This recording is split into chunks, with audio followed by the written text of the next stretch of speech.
Okay. So April or Jessica, can you guys reach out to someone from the mayor's office while I start the roll call? Thank you very much. So when I call your community board, please state your name so that we could catch your attendance on the record. Community Board 1. Good morning. This is Tammy Meltzer, Chair for Community Board 1. And Good morning and Happy New Year. Community Board 2. Carter Booth, Community Board 2. Good morning. Community Board 3.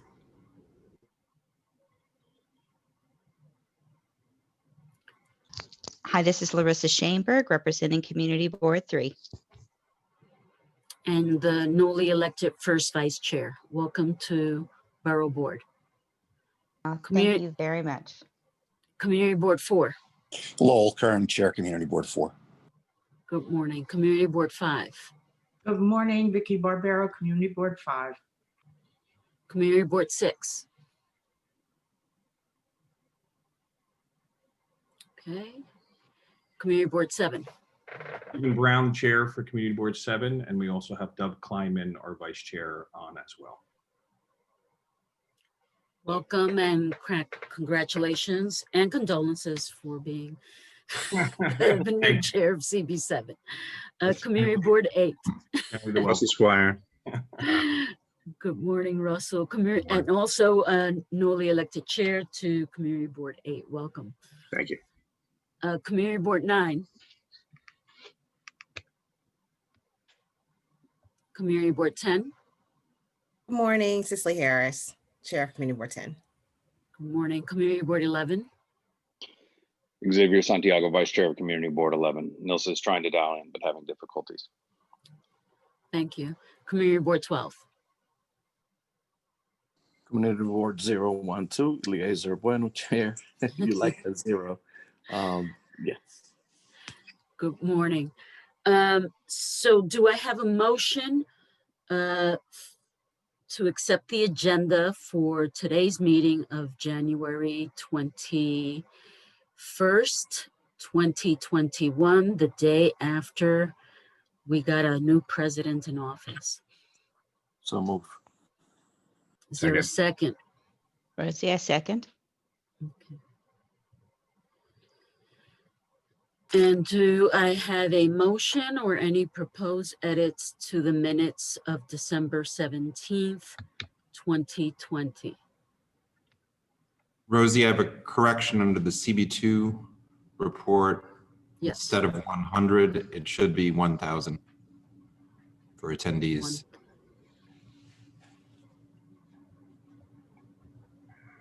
That, I knew that. I knew it wasn't 100, so there, that was my typo. Thank you. Any other edits? Okay, so is there a motion with the edit to the CB2 report to change from 100 to 1,000? Is there a motion to accept the minutes? Motion to accept. Seconded. Thank you. Thank you. Now, has anyone joined the call from the mayor's office? Yeah, good morning. This is Ariana from the mayor's office. I think a number of us are trying to join. I seem to be in with viewing and speaking privileges, but I don't think my colleagues have been given speaking privileges, so they're still in a hold room. Or are only able to see you, not speak to you. So if you give me their names or numbers, sure. We can make sure that we can make them an attendee. Sure. Deanna Logan. Oh, it looks like she just popped through. Okay. Thomas Giovanni. Jeremy Krim. Jeremy Krim. Latia Mitchell. And also Jamila Fines. I believe that's the entirety of our speaking crew. I apologize, colleagues, if I left anyone out. Please chime in. But Or I believe Marco Soler is also on. thank you. Good morning, everyone. Okay, I see Thomas Giovanni. Let me just double check before we get started on which of those individuals have been able to join the call. Michael Soler is on. Deanna Logan, I see you. Yes. Thomas Giovanni is on. Jeremy Krim. Yeah, I'm here. Sorry, I was on mute. Okay. Latia Mitchell. I see Latia. She seems to have come through. Okay. And Jamila Fine. I'm here. Excellent.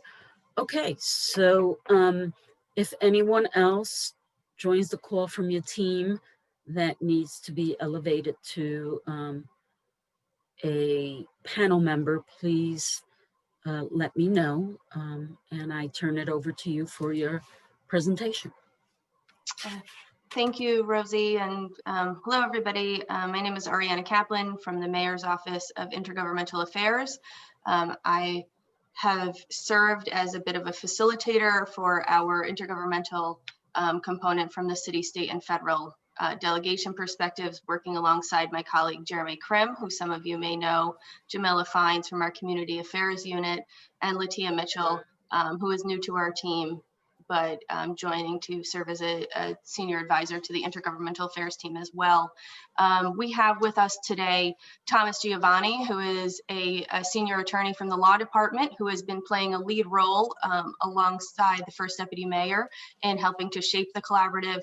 Deanna Logan, who is our deputy general counsel and the head of our crime deterrent division at MOCJ, Marcus Soler, who is our acting director at MOCJ, Liz Dates, who, I apologize, Liz, I don't remember your title, but is serving as prime facilitator from the NYPD's perspective and works within the collaborative policing division. I think that's the entirety of our team. Thomas is going to lead the presentation from our perspective. I'll click us through and attempt to share my screen in a moment. But what we're hoping to do is share with you some of the steps that we've taken thus far in reaching out to the communities, who we've talked to, what the executive order asks of the city and asks of the community. And then we'd really hope to hear from all of you for some insights and inputs on the components to the program that you would really like to see us make sure that we're thinking about and talking about as the initial report is being compiled, which we'll get into some of the timelines during the presentation, but that's the phase we're in at this very moment. So we'll hope to get to some questions and some input rather quickly, but please don't hesitate to use the raise hand feature as you have questions. We'll do our best to monitor that, but we would love to get through some of the presentation before questions. So I'm going to, like I said, attempt to share my screen, and let's just see how I do that. Right here. I'm sorry, I'm not seeing a share. I'm seeing a speaker view, but not a share screen opportunity. Share screen, okay. There we go. Can everyone see my screen now? Yes. I can. Okay, Thomas, I'll turn it over to you. Okay. So, good morning. And proposal number one is for an infrastructure of online meetings that all of us can have access to and be able to use. Between Teams and Zoom and all the other web-based services, we've all been going through these different changes. So I'm happy to be here and happy to be talking to you all about this project. As Ariana said, my name is Thomas Giovanni. I've been with the law department for almost 8 years now. And my main job that's relevant to this particular discussion is that I had been the lead lawyer for the Law Department and for the city in the Floyd case, the stop and frisk case, which, as you know, has a lot to do with Fourth Amendment race profiling. And so one of the reasons I came to the FDM's team was to help with this reform and reinvention collaborative. I also come to this work as a public defender. And of course, as you can see, I come to this work as a Black person. So this is very important to me, both professionally and personally. So I'm hoping that we can have a great conversation. Let me walk you through some of our basic framework and what we're doing here. But I really want to start by saying one of the things that's really important, that this is the start of the work, not the end of the work. People should understand that we're taking proposals, but these are the proposals that we're going to use going forward after April. April doesn't shut down the discussion. So I want people to really understand that this is one of the first opportunity, perhaps for some people, to give input, but it absolutely will not be the last. So let me walk you through a little bit of the executive order for those who may not be very familiar with it. So it's the Governor's Executive Order 203. It's available online, and its basic requirements are to reform local law enforcement policies and strategies to mitigate the police-involved death and racially biased law enforcement that we've seen over the years and that we saw most intensely over the last summer. And so this was a reaction to that, and we are in that process now. And the process is that the city is directed to involve community and stakeholders from the various impacted communities, as well as from the general community and from the police department as well, to make this plan and then to present that plan to City Council by April 1st for ratification, and then to be sent to Albany for its approval.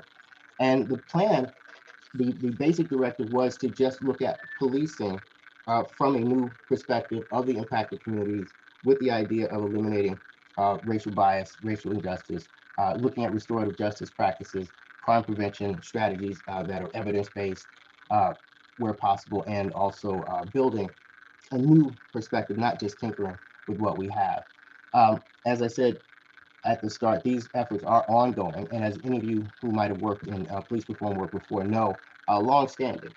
So this is just another chapter in that work, and hopefully a place that we can make a lot of progress. So this is a general timeline. We're in the process and finishing the process of community and stakeholder involvement in this chapter. We will have a draft plan early February, and then there will be a public comment period where everybody can submit comments. The final plan drafting will be between February and March. And then, as I said, the date is set in the executive order at April 1st for the final plan to be ratified by the council and sent to Albany. And please stop me if you have any questions. And now the structure, some of the people you've been introduced to, but this is the structure of who's working and what areas we're coming from. The executive order does direct the mayor to develop the plan, and the mayor has directed First Deputy Mayor Dean Houlihan to do that. And the team that you see from City Hall works directly with him to do this. And that you have the City Hall, Community Affairs, Intergov, and Council. You have Mayor's Office of Criminal Justice, Police Department, and I really hate reading for people, so I'm going to skip on down. Importantly, is the Reform and Reinvention Collaborative co-sponsors, Jennifer Jones Austin, Arva Rice, and Wes Moore, who've been brought in specifically to make sure that community voices stay in the room when they sometimes have not been in the room, which is actually a part of the reform plan that we're putting into place as well. But in this developmental phase, they've been very, very key in that. Hello? Yep. As I said, ongoing engagement is our plan here. I'm seeing hearing a little bit of echo. If that's okay for everybody, I'm fine. And some of the basic goals of this engagement and what we're aiming to do as we build this policy plan out is to respect and reflect the perspectives of the most heavily policed communities. Again, that's a directive from the EO, and clearly, as we've seen, that voice has been not heard well enough. We want to receive policy proposals from community members and experts. We're taking those proposals. We gather them and continue to gather them. One of the reasons we're here is to gather them from you as well. And we want to develop ideas for building trust and legitimacy. We know that in the civilian-police relationships, there is very little trust in many communities, very little sense of legitimacy, and we know we have to rebuild that in order to have a successful public safety environment. And so we really want to hear from community members about how we go about that. And as I said, I mentioned a little bit before, we want to establish some long-term structures for continued genuine engagement. And the adjectives are very important there. We've seen some of this work before that kind of comes and goes in its cycles. And we've also seen engagement that has been legitimately criticized for not being genuine. What we're really trying to do here is develop structures and develop practices that actually demonstrate long-term commitment to change and also demonstrate a genuine listening and a genuine engagement with community members rather than just extraction of information and then delivery of policy. So those are those basic goals. Some of the engagement that we've had, you can see 50 meetings, 100 organizations, virtual meetings, and those continue. And you'll have this deck, by the way. I don't know if we mentioned that, but you will have this afterwards, so you don't have to take notes and fact check at that point. We've done listening and co-sponsor sessions with PD and the co-sponsors. The co-sponsors have been in other meetings as well. Police union, precinct commanders. One of the things we recognize is that reform is something that should be done with people rather than to them. To the extent you can and get buy-in and get understanding, it obviously goes smoother. So we want to engage police members of service as well. Of course, the oversight agency engagements. You may actually know recently the discipline matrix was published, which is very key to these activities as well. We've talked to the CCRB, the Federal Monitor, the Commission on Police Corruption, OIG, district attorneys. We've hosted town halls, and we've had a couple of youth-focused events that have been really eye-opening and good. And here we are with some of the electeds and other stakeholders in the city government, and again, key partners, Thrive in GBV and Unity Project DYCD and others, pure violence providers as well, have been giving us input. That's more of the same list. You'll have the list. Oh, I will point out on the bottom with the defenders and the criminal justice stakeholders, those of you who followed the hearing know that we're having trouble with that engagement. I don't want to gloss over it. It's still a trouble spot and we have to work on it. I don't want to make it sound like it's not what it is. We still have to work on it. Again, another kind of restatement of the goals so that people can reframe it in ways that are helpful for them. We want to eliminate racially biased policing, eliminate unnecessary or excessive force. We want to look at principles of restorative justice and reconciliation as means to increase that trust. We want to address areas of police culture itself that act as impediments to the achievement of reform goals. And we want to create evidence policy reforms, permanent structures that will help us achieve these goals. And we have a very basic framework that we started from, getting input and also being professionals who've been in this work for a long time. We knew and saw very quickly some of the basic fundamental areas that people wanted engagement with: discipline, accountability, transparency, police-civilian interactions, the overall role of the police, which is kind of our phrasing for looking at whether you call it right sizing or defunding. That's that kind of analysis. What roles are the police playing in policing and in society, and are those the appropriate roles? Should resources be where they are or redirected? Diversity, equity, and inclusion of the police department itself, obviously an issue, as well as culture and training.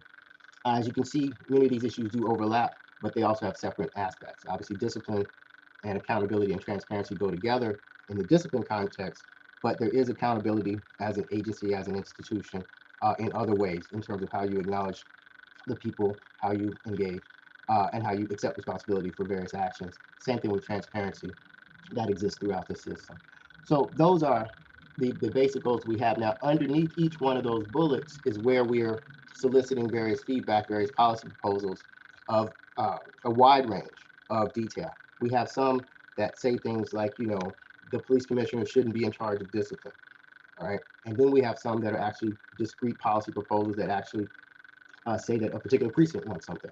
And so we're taking all of those in and we're coordinating those, collating those, and seeing which ones have the most momentum. Some of these things are already ongoing, which things are doable in the shortest term, and which things are doable in the longest term.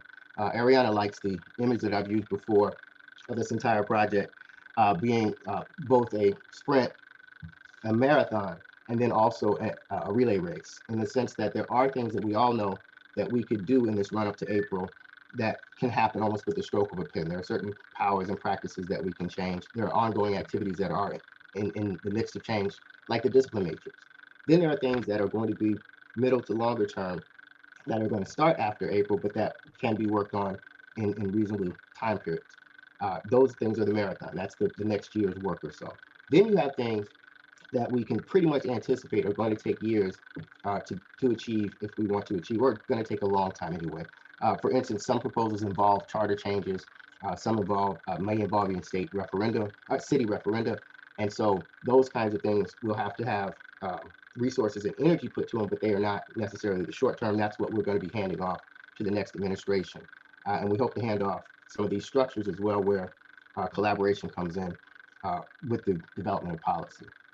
So that being said, I think we're getting to the point where you're tired of hearing me read, and you want to ask and let us know, what your feedback is. So I'm happy to take. We're happy to take questions whenever you like.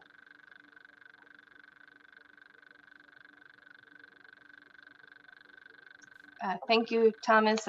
Rosie, I think I would turn it over to you, or perhaps the borough president, for some initial commentary, and then I'm happy to facilitate Q&A, or someone else can, whatever you prefer. Rosie, are you going to facilitate the Q&A? Would that be possible, Rosie? Yes, Madam Borough President, do you have a comment to make at this point? No, keep going. I want to hear from the community boards. I've heard the presentation before. So. Okay, so we're going to start the Q&A, and just to say, if you have comments, fine. This is just the initial discussion, and we are hoping to get feedback from each and every community board. Many of you will need to go back to your boards to make some formal recommendations, and so we look forward to that, hopefully in February, if not in March, so that we can submit all of this by April. So I see a couple of hands. Russell Squire, to be followed by Eliezer Bueno. My question was about the timing, so Rosie, you answered it. Okay, Eliezer. Yeah, I think you just kind of like hit it on the nail. We wanted to see if the mayor's office is willing to come to our community boards and make those sort of presentations.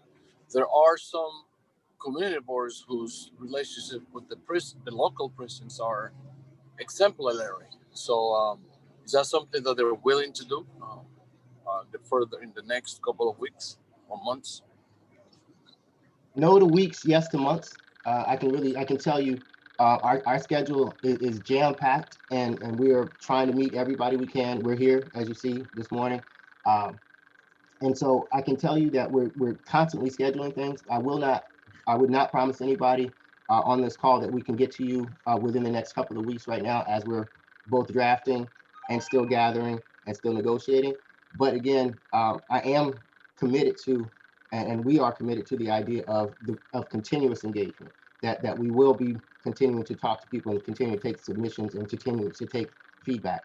It's just not possible for us to meet every group between now and then. And so Giovanni, if I can, so there are 12 Manhattan community boards, and so knowing that there are 50 or 51 boards throughout the entire city, but 59, if 59, thank you, Borough President. Gail always says that she only cares about Manhattan, so I definitely remember how many are in Manhattan. But if there's a way we could, if many of the boards wanted to, kind of bring several boards together and maybe host it as a town hall, that way it could be presented. We've done this. We've had many of the boards work together on various issues throughout the years. So that would mean less meetings for you. And then the boards might feel more comfortable knowing that these presentations were made to their members. I will absolutely defer to Ariana in terms of planning, but I will say that we're here and we're open and we're trying to meet as much as we can. Great. And I guess I would just say we'd be happy to see what a presentation or what a proposal of how to combine those. Back to Thomas's point, you identified just 59 community boards. Nonetheless, all of the other groups that we're trying to engage in, and you have the majority of our team that's working on this project on the call. We're not a substantially large group that are trying to really be the ones hand-holding the discussions. And so we should discuss what that looks like. What I was remiss, and I clicked away from the deck a slide too early. There is one slide that does include information. And again, we'll share this with you on how you can email recommendations over to the collaborative, but also in short order, we'll be launching a website which will allow us to take in feedback and take in recommendations from the general public. I think Liz didn't have an opportunity to share this during the presentation, but NYPD had put out a public survey as well as an internal survey to the department and received over 5,000 comments. And so we will be replicating an public portal to seek feedback as well in short order once we have the next phase of the process. So there will be other mechanisms to share information. Totally understand and appreciate the commentary about the presentation to this specific community boards. And like I said, we'd be happy to hear from you and how that might be facilitated, but we do want to just caution that we can't pledge that we can get to everybody in short order. So Rosie, maybe we could do what the uptown boards have done before, which is group them together, and then the other downtown is one possibility, because the police precinct is divided. I did the moderation of Manhattan South when there was a listening session, and then there's Manhattan North. So that would be, and to follow up with Community Board 12, to involve the precincts if they want. So that's another possibility. Okay. Good morning, all, and thank you very much to the Borough President for having us. It's great to see you again. I'm Liz Dates. I'm the Executive Director of Strategic Initiatives for the NYPD. We greatly appreciate your work, Gail, in facilitating that meeting with us, and we can assure anyone on this call that our precinct commanders will be made available to join those meetings and be in direct communications with your community boards as always. Okay. Vicki, you had your hand up, and Tammy? Hi, it's Vicki. I was just wondering when this draft is available. I have a committee meeting coming up next week. I'd like them to start working on this. So I can jump in, and then Thomas, Deanna, Marcos, Liz, you can correct me. So the report is still being written as we speak. So I'm not sure whether we'll have something public in terms of a physical report by next week, but we're working, trying to get something to the public and by early next month. Okay, thank you. And Vicki, the Borough President's Office has put together the NYPD and reform toolkit, and we have a link that brings together a report by the Attorney General and other relevant information. So that's also on our website. So that would be the first place to start. We sent a lot of those links to the DMs, and we can resend them again. So until their report is done, there's other things that can be reviewed by the board members. Great. Okay. Thanks, Rosie. Thank you. Tammy, followed by Carter. Thank you, Rosie. I was going to ask a similar question Vicki did. I just do have a bit of a concern that community boards, which do hear a lot of localized concerns, do seem to be quite often in the process one of the last. I understand how difficult it is to reach out, so I really welcome Manhattan Borough President Brewer's thought process of trying to group some of the community boards. As you can imagine, being the new location of the Manhattan Detention Center and borough-based jail system, we have a lot of thoughts and questions. We are the home of One Police Plaza, so we are very curious and interested to know how things go, because when things are great, we hear a lot, and when things are not great, we hear a lot consistently on our streets and our location. So we would be very interested and encourage you to do a forum, even if it's downtown and uptown, midtown, to do 2 or 3 in the borough, to be able to capture the community boards. There's a lot of passion and concern and support. of all three. Okay. What we could do, Rosie, is we could try to figure out a schedule that fits for Thomas and everybody. At the same time, try to do 2 meetings, because I don't know that they're going to be able to do more. And I went to the listening session, Tammy. People were invited to that. I'm just saying, everybody knew about it. I know they didn't show up, but just so you know, there was a session north and south. Just FYI, it wasn't specifically a community board, but it was advertised. So individuals could have gone. Thank you for that. I'm just saying. When that was, just out of curiosity. I don't remember the dates. Liz, do you remember the dates of the north and the south? I don't remember the dates. They were way back when. They were right at the end of October. Okay. I know I had to wear a mask. That's all I remember. So it was within the.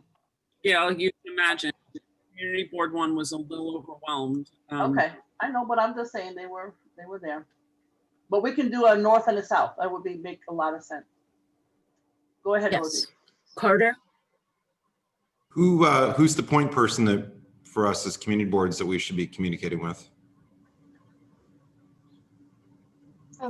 As again, I was remiss, but there is an email that is specific to the collaborative. So we'll make sure that is shared with all of you.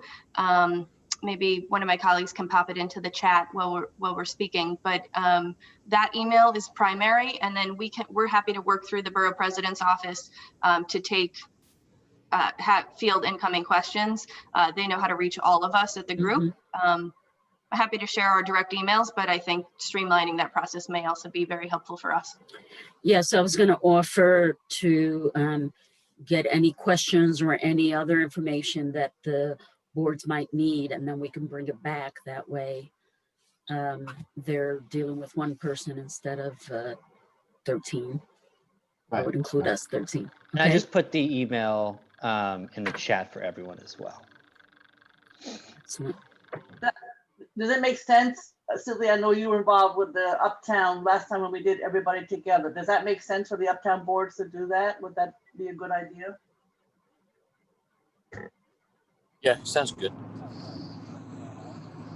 It'd be helpful if we can start working on the dates now, Yes, I agree, Carter. so we can Yes. figure We'll that work on it. We'll start today. better. Okay. Are there any other? Thomas, I have a question. I mean, I know I've heard this before.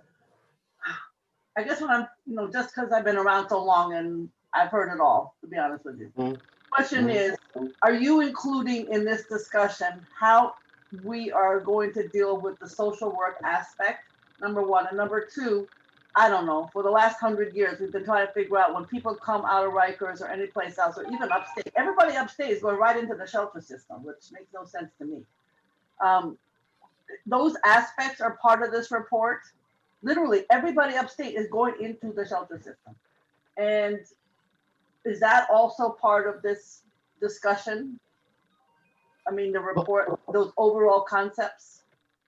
On the first part of your question, as to the social work, mental, and especially with the mental health aspects, absolutely, those are part of the program, the plans. Many people have raised different concerns about that. There will be plans that relate to what the role of police is in those social work type situations, whether you're talking about homeless, mental health situations. As to the, are you going to say something? No, go ahead. Oh, and as to the reentry piece, though, coming out of jails and prisons, that is not a core part of this reimagining policing work. And so it's not that it's unrelated. It's just not a part of the executive order, and it's not in the scope of what we're talking about directly. Certainly, freeing up resources may be an issue there, but in terms of what a person goes through coming out of Rikers, I've also worked on Department of Correction cases in my time as well. That is another set of issues. I understand the relationship in criminal justice, but we are here at core talking about policing and talking about the racial violence over the summer and what that impels us to do to fix those problems. Okay. So Thomas, we have met with the reentry providers. Is that right? Yes. Yeah. We So have met with reentry providers, but I'm just trying to be very clear that I don't think that the core of this work is going to be a reentry plan. The doc is working on that with a very big collaborative group as part of what they're doing. I just don't want to overpromise that we're going to do something here that we're not necessarily scoped to do. We've talked about reentry. There may be places where PD especially in the youth involvement they're talking about, might want to, it might have some youth engagement that involves coming back from various placements, or that might involve adults coming back in terms of how they're dealt with from the police standpoint. But I don't want to make it sound like we're advertising a reentry program. If correction is actually, I mean, it is the same topic for 100 years, so maybe correction is actually doing something. The reason I ask it is because it's always them and, you know, PD and everybody else, both on the social work aspect. Right now, if you talk to the police precinct, as you know, they're not doing anything with the homeless. So we're waiting, because right now it's a no man's land, so to speak, as you probably know. And then the second issue is, the reason I ask is it's also gray area. So the police department says so-and-so, you know, is trouble because he got out on bail. And then the rest of us say, well, he's not really trouble. So I thought that would be part of the report, but if it's not, it's good to know. Well, now you slipped into something else. Bail reform is way different than reentry work, right? Okay. Now, right. And in bail reform, and in the issue of people being out and having an effect on the crime rate, for instance, that's what we're talking about. That's a data question that should have been answered in the negative. Actually, we have numbers, and so the what should be happening in this space with policing, especially, is we should be giving the right accurate messages. We should be engaged with communities to understand what's happening with reentry work and with the bail reform work and the effect on crime rate and policing. That is a part of what we can talk about in this context. But I want to make sure we're talking two different things. Most people on bail haven't been convicted of anything, right? We know this. But they often need help. They often need help. Absolutely. You and I 100%. disagree. I mean, when you come, you know, so I do think you should at least think about you even if you haven't committed a crime, which most people haven't. I know that whole topic very personally, believe me. Yep. But the issue is, what's the help for folks? I guess that's what I'm asking. Okay. To me, all right. Even if you haven't committed a crime, you need help. Oh, I agree. I agree that we need to have social supports in these spaces at various places. And I think there's broad agreement for that. I just want to make sure I'm keeping things in the right buckets in terms of bail versus reform versus reentry. And who's paying for all this too? That's part of your report? Somebody's coming up with the money or something? There will not be cost money. So. Given the timing on this, we know that there will not be full budget workups on each proposal. That's just not possible in the time that we have for the range of proposals we have. But we are considering budget implications as part of the work, and we will identify those issues in those plans. Almost everything you're going to talk about, especially when you talk about moving functions, will be a matter of resource reallocation as well. All right. We shall see, but I know you're working hard. How about that? But it's that's the northern equivalent of the southern bless your heart. I know, but I know, like, go ahead, Rosie, I'm done. Sorry, I could go on and on about the social service aspect of all this. Hi, it's Deanna Logan from the Mayor's Office of Criminal Justice. I do want to echo Thomas's statement that those are very separate and distinct, but to also just remind everyone that the city has invested quite a bit of resources in expanding supervised release providers, alternatives to incarceration, as well as reentry provisions, vendors like Jails to Jobs. And COVID has been challenging, but despite the challenges of COVID, all of those entities have been working through this pandemic round the clock to try and give as many support services as they can, including committing to, changing the way that we operate in the short term to provide housing in hotels and staffing to make sure that people's needs to the best of the ability can be met. And it is definitely an area that we know we can still do more, and we're looking to see what that is. But as part of this collaborative, it really is focusing on how we meet the needs of the most negatively impacted as it deals with racialized policing. And so we really are open to getting your feedback and input on just what you think needs to happen for the constituents that you represent. Thank you. Okay, Rosie, go ahead. Or somebody else. Rosie, I think you're on mute. I didn't hear you.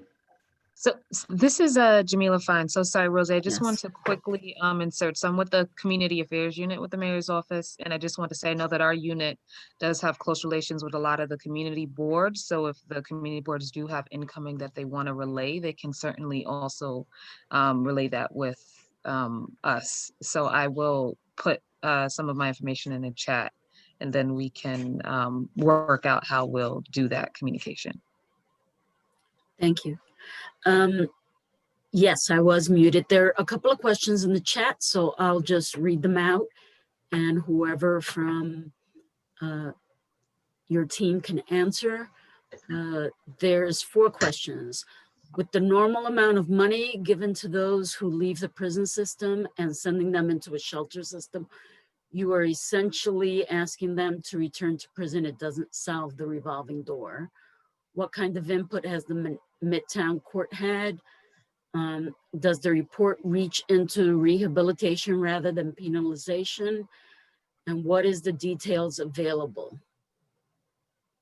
So I can start. In terms of details, I assume you mean the like details of the report and like the specifics. And that will be early. Okay, yes, that will be early next month. Still working on, writing the actual substance of the report. In terms of the Midtown Court, I believe the team has met with CCI a couple of times. Is that right, Deanna? Or Liz? I don't want to misspeak. Yes, we have been working with the Center for Court Intervention and the Red Hook Community Justice Center to explore how we can strengthen NYPD's connectivity to some of the programs that they run and get a little bit more deeply involved and invested in some of their restorative justice initiatives. So those have been really productive engagements from our standpoint. Thank you for that.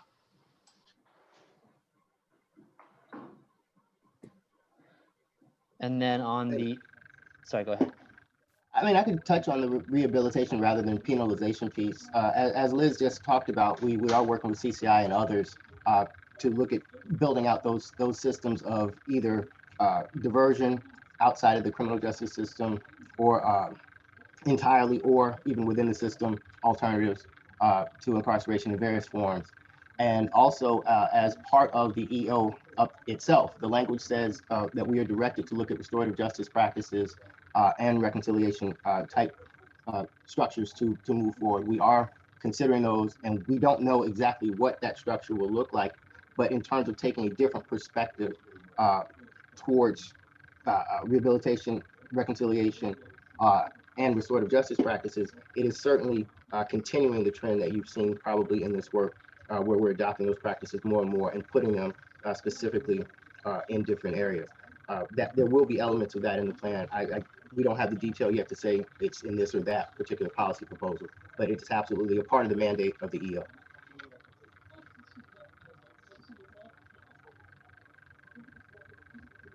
Rosie, I think there were a couple other questions. I can read them unless you want to. Sure, feel free to read them. Yeah. So one is, how will this work and the goal of reduced incarcerations affect the plans for the BBJ systems and specifically the Manhattan Detention Center?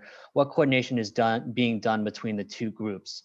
So and then the other question is any embedding with social workers? And I think both of those questions kind of fit into a larger conversation that we're having internally. And also I think there's been kind of more of a national conversation as well as kind of what is the role of police in general? What do we want the police to do? How do we want them to be seen in the community? How do they want to be seen in the community? And that goes to different types of quality of life enforcement. In terms of embedding social workers, they did announce kind of a pilot in 2 precincts for doing kind of a non-police response to mental health calls, 911 calls. And I think we're certainly looking at kind of how that will go and expanding that.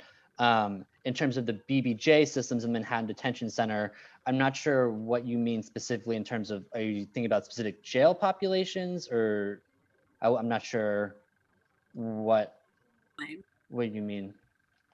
Well, the discussions about police reform have, for CB1, have also included the conversation of the size and scope and scale of Manhattan Detention Center being built in a historic neighborhood. So the question that I have is, the goal has always been to lower the number of incarcerations, to lower the number of people who we put behind bars for reasons, and find ways to do different forms of help for people. If that's the case, what conversations and what modeling have you done to be able to inform the people who are planning on building a building that houses several thousand people versus perhaps hundreds? I'm not sure that we've gotten to that level of specificity in terms of the plan, in terms of Yeah, the details. Yeah, Jeremy, I would say, just to put a finer point on it, because you're really talking about one of the longer term issues when you talk about those kind of capital appropriations, when you talk about what DOC has been doing, what the city and the state, because they're both involved, have been doing here. So to the extent that this ends up, that portions of this work, this policing work, end up touching upon corrections work, the policy collaborative groups that will come together will have, that conversation. But it is certainly not the centerpiece or one of the core issues in terms of population control for incarceration. Again, what brought us to this executive order were the police killings of basically unarmed Black and brown people in over the summer and cumulatively. What we're trying to solve for in this equation most specifically is that.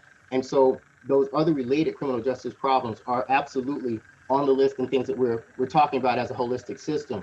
But that is our center of gravity, what the EO actually directs us to look at. And that's a policing issue much more than it is an incarceration policy issue. And so we're trying to stay more centered there. But again, there will be elements where that collaborative relationship has to come into effect, because we will hopefully talk about reducing the population as well. Thank you.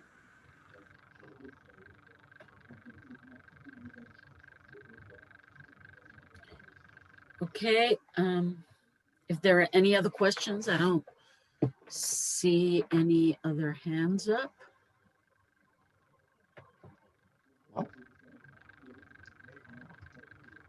I don't know if that means we've met expectations or completely disappointed people.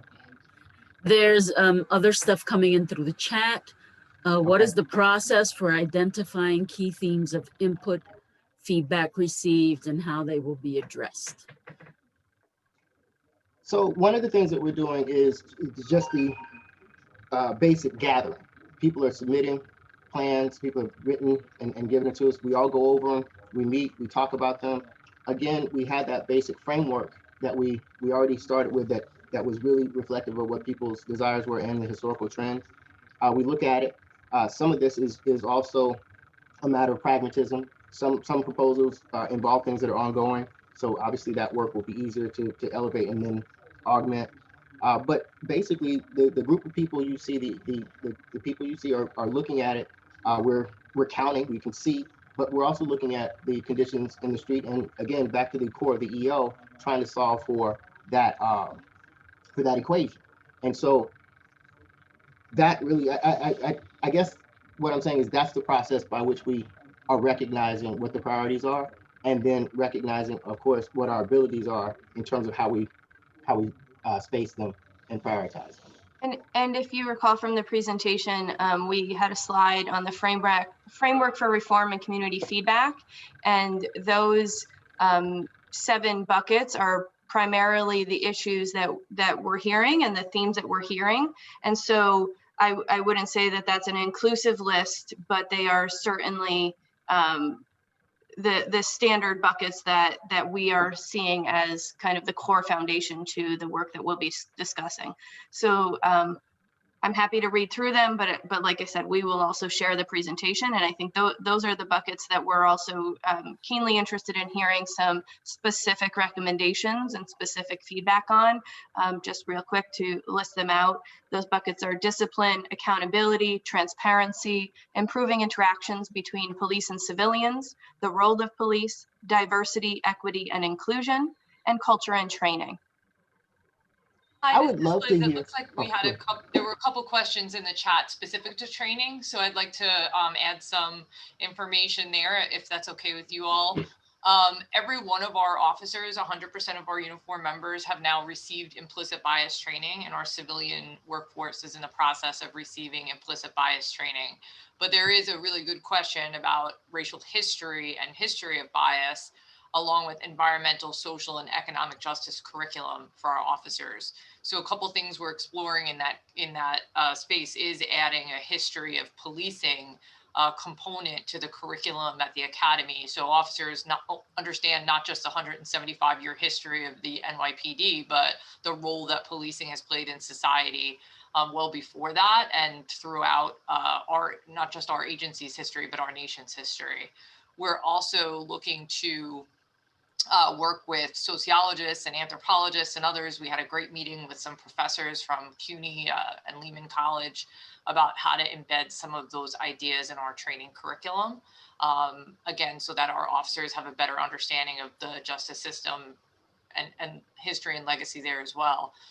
Specific to culture, we're trying to figure out the right way to help our officers better connect to the cultures in the community that they serve. So one of the ideas that we're looking at is how do we ensure when our officers get assigned to a command that they know what languages are spoken there and what the worship services look like and what foods are eaten in that community. How do we create that sort of cultural education component, which also includes bringing community members into the academy, not just bringing our officers out into the community. So those are ideas that we really appreciate you referencing and raising in the chat, and that will absolutely be included in our plans going forward.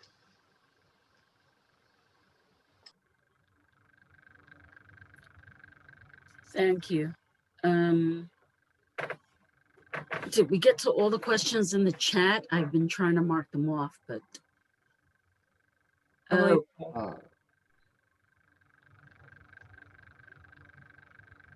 I'd like to hear more about any education with an added environmental, social, and economic justice curriculum. What was meant for whom, where? It sounds like a good idea. I just don't know where it goes.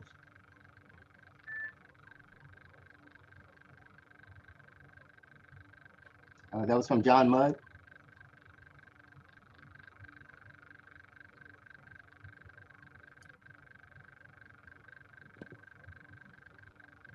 Okay. Okay. But anyway, if somebody wants to submit to the emails or to us, oh, he says he doesn't have audio. Okay. I just wanted to know where you thought this curriculum should be, or was it for the police? Was it for community members? Was it about the administration? I guess when you say education, for whom? For the cadets. Can you hear me now? Oh, yes, I can. Thank you. For the cadets, I think the cadets, the people that are being trained, I got they need a lot of education. I understand. Yeah. I think Liz touched on that, and I would say that it's apparent for all of us nationwide and specifically PD that we have to do more work in this area to get more institutional and individual knowledge to people with a quality curriculum that actually has an impact. There's a lot more work to be done, but Liz is correct that they're doing work, and we have to continue to monitor that program. This will be this may not be a specific policy proposal here, but certainly those are areas that PD is working on and already has attention on as well. Also, the one who's in charge of them too. You know, they of course are giving out commands. So yeah, they really need to have that background as well. And Liz, I don't know that we talked about this in the presentation. Maybe if you want to touch on just a little bit about the feedback that we've also been receiving from the surveys and the conversations we did with the uniforms as well. Thanks for that, Ari. We, the collaborative together hosted 13 different meetings with uniform and civilian members assigned to all different ranks and roles in the organization. So we had about 266 members participate in those meetings, including not just union leadership, but the leadership of our fraternal organizations. The NYPD has 36 fraternal organizations that represent officers of different culture, ethnicity, religious backgrounds, and other commonalities in their backgrounds. We had two meetings with the fraternal organization leadership, who are, we think, an underutilized resource in building bridges to communities. Many of them speak multiple languages and have deep ties to the communities where they grew up and also to the communities where they serve. In those meetings, I think many of them focused on communities that have been historically impacted by over policing. So we pulled a lot of officers from those specific neighborhoods where we have higher incarceration rates, higher force rates, higher rates of CCRB complaints. I think the thing that was most interesting for us was the commonality between the feedback we got from the officers and the feedback we've gotten from the public. Everybody is equally concerned about a lack of accountability and transparency in the disciplinary system. Our own officers don't know how the system works, and our own officers don't know what the risk is for their underperformance or malfeasance on the job, which is unacceptable. And it's something that I think we made a big stride towards fixing with the disciplinary matrix this past week. But we're certainly going to continue to explore ways to satisfy both our officers and the public in that space. We also heard a lot from our officers about their responsibility for dealing with, as some of you raised, conditions that are better suited for some element of social service. Officers, generally speaking, don't feel that they necessarily have the tools to help somebody who's homeless. Or even to help someone who's experiencing a mental crisis. So our officers are not looking to stay in the business of criminalization that has come from kind of decades of decisions, legislative, societal, others. They really want to make sure that people are receiving the services they need from the agencies and entities that are most equipped to provide them. So we thought that was interesting as well in terms of their feedback. Generally speaking, I think many officers were excited to have an opportunity to be heard. Our line officers don't generally have a way to participate in the policymaking process, much like many of you. So they were happy to have an opportunity. And as Thomas always says, when we create structures to facilitate communication going forward, we need a better idea, a better structure to give our officers an opportunity to be heard in the policymaking space as well. So where you all will see more policies posted for public comment before they're implemented by the NYPD, and policies vetted with advocates and other organizations that have expertise in the specific area, we're also going to be looking to engage more of our officers in that policymaking space. So that's just a kind of brief overview, but the alignment is there, and I think that bodes well for rebuilding mutual trust moving forward.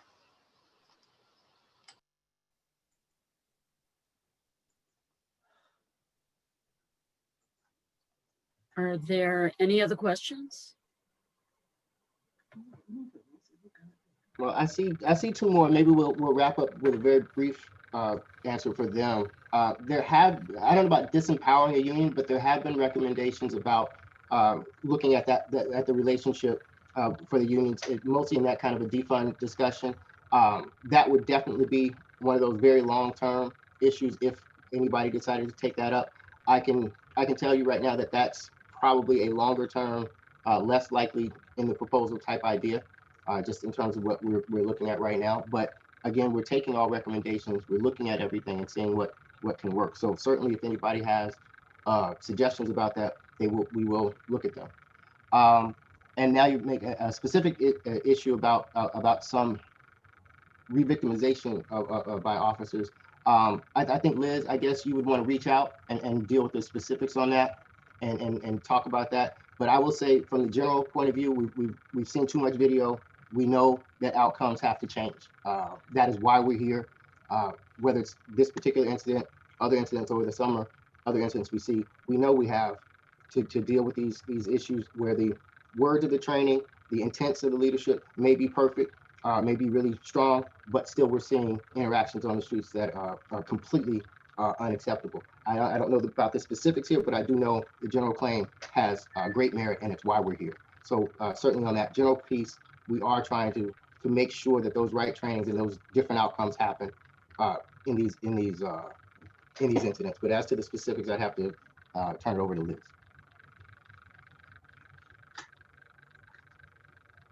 I'll just be really quick, and I put a note in the chat because I know that we are running out of time, but the mayor's office to end its End GBV on domestic and gender-based violence has been working on putting together some proposals specific to this concept of re-victimization through investigation in the aftermath of a domestic violence incident or gender-based violence incident. So we're working with that team over there on how we can ensure that victims are not re-victimized however possible in the investigative process, but that we can still develop probable cause to make an arrest, you know, and appropriate enforcement action as necessary. All right. So I want to thank everybody. We do have to shut it down right now. But again, I really want to reemphasize both that we will be back on a loop for communications. We'll work with you to figure out what we can do in the short term. But in the long term, we absolutely will be back. In the interstitial time space between meetings, please accept the invitation to reach out to the various aspects of this team. If you've got questions, if you've got concerns, we're trying to make ourselves as available as possible. I think one of the things that you can see from the structure here is, like much reform work in this city, we're under-resourced, under-powered, and under personnel. And so one of the issues that we need to think about is, are we always coming at the problems with the right size of responses?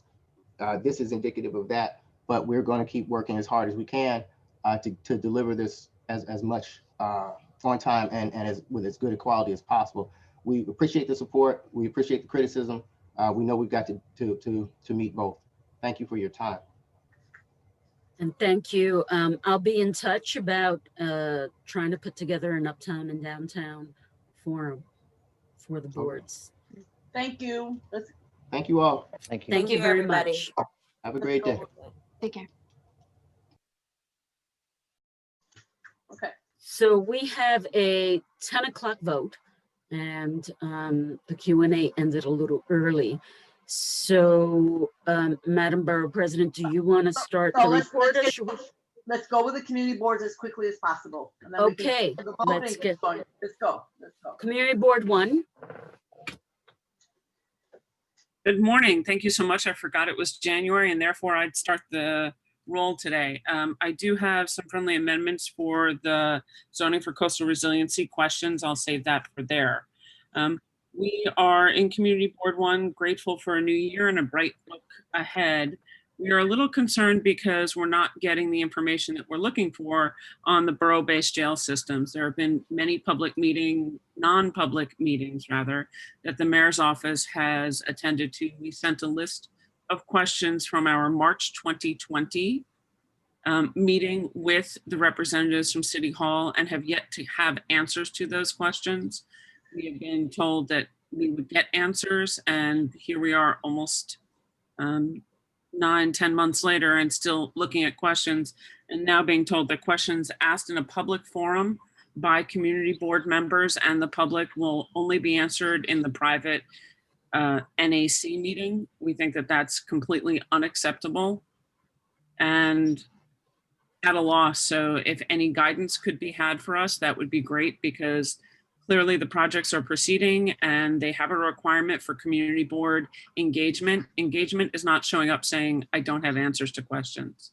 We'll check on that, Tammy. Thank you. We don't have answers either, so we'll check on it with you. That would be great. Thank you very much. It's been a busy month thus far. We did get our presentation on the exonerated 5 this month, so we will be sending a letter of support from the chair. And we have been working on various environmental impact statements, both for Governor's Island, for 250 Water Street, and other large projects. We have an interesting meeting tonight, which is both borough-based jails and the discussion with a developer who would like to, about public open space. And for anybody who knows Community Board 1, we are incredibly strong about our desire to keep our POPs, publicly owned private parks, open for the public in any way, shape, or form, has proved especially important in these days. And looking ahead, that public space is cherished. So that is, I'm going to keep it quite short for today because we've already had long presentations and we have zoning coming up. So thank you. Thank you very much. I'm gonna stop for 1 second to see if there are questions that maybe our land use staff might be able to answer, so that we can get to the vote. I'm gonna be, several council members are in different meetings, so they're gonna be joining at 10 or shortly thereafter for the vote. So whatever questions can be handled now. So Tammy, could you pose your questions? Yes, we wanted to ask if in the resolution, the recovery provisions, there was a series of recovery provisions for physical and non-physical disasters. We were asking if the provisions were ever activated, that relevant community boards be consulted with on the geographic scope, timeline. We've learned from the mayoral blanket approval on many things without community engagement that it has not gone as smoothly as possible. So in cases of disaster, we think that the local CBs should be engaged in the process. So that was one friendly amendment that we would like to see if we could. And then I know that some of my colleagues had questions and concerns like we did about prohibiting new nursing homes and large enlargements of nursing homes in high risk flood areas. And we questioned whether or not there was a value looking at other vulnerable types of development that may, be prohibited or discouraged from building. I didn't see it discussed in the resolution, but I didn't know if it was intentionally omitted. Lisette or Connor, can someone address these questions, or is this better left to DCP? Go Yeah, ahead. Okay, well, just for the first question regarding, you're talking about the designated recovery area provision. Yeah, I noticed that was added as a recommendation in some of the individual resolutions. I think that we can discuss if the borough, if the community boards would like to add that as a provision, we can certainly do that.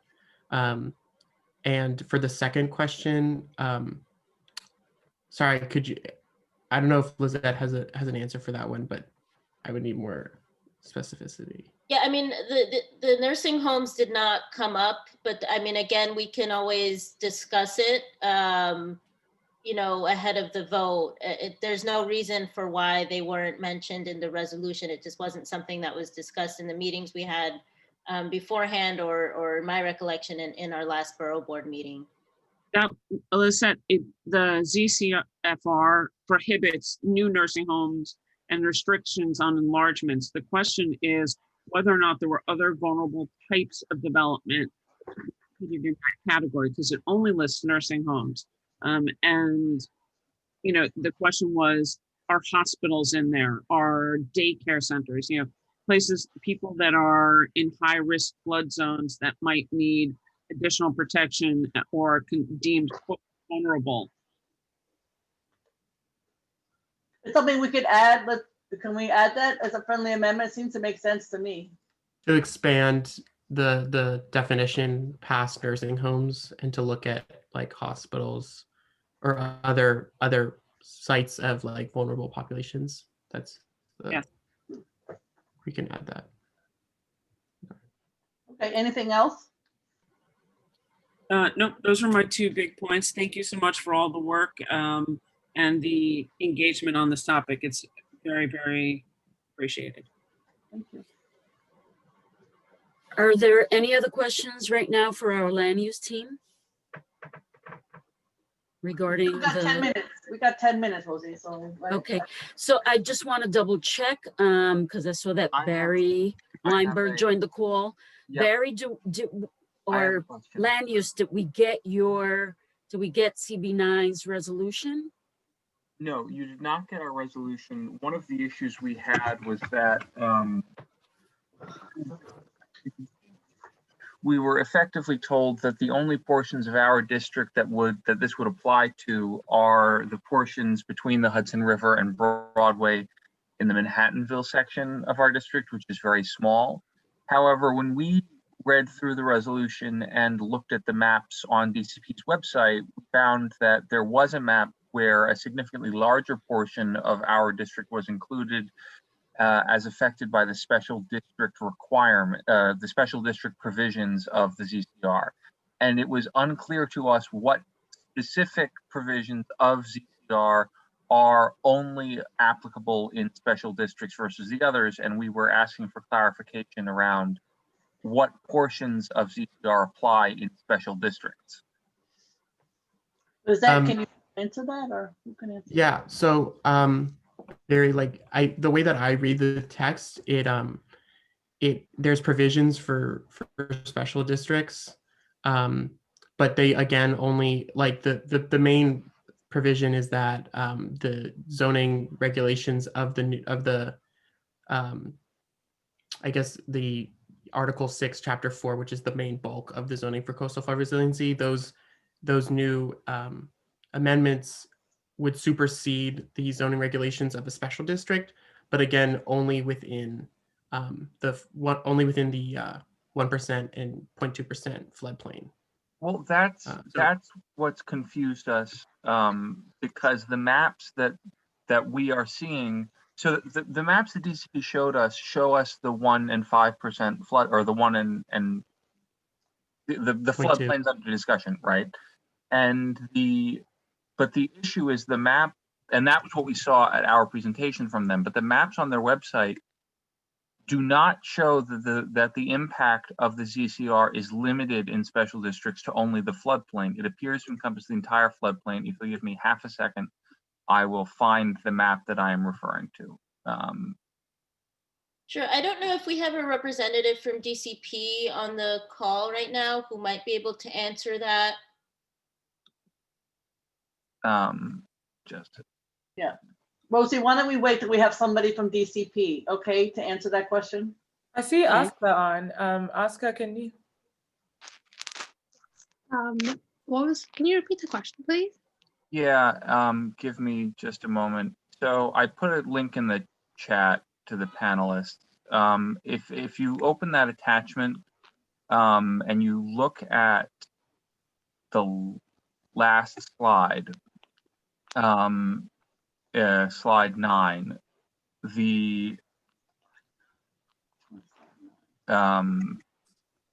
it was unclear to us whether the ZCR applies to anything in the pink map or only things within the floodplain in the pink area.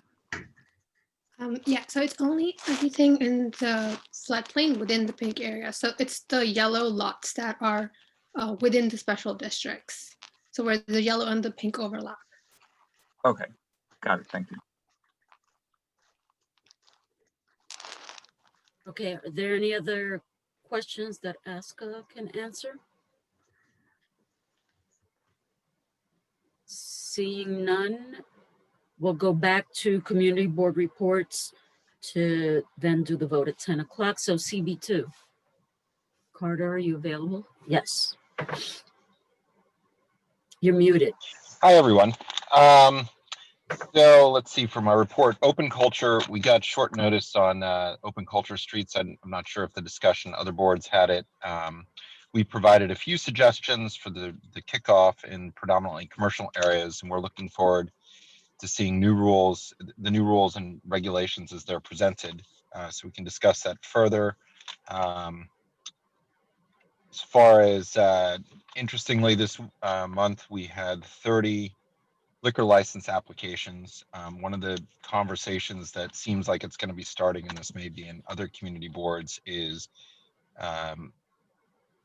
entities applying in previously unlicensed spaces, even though there are vacant previously licensed spaces, and that's something that's to a lot of our community groups seems like it'll be a concern.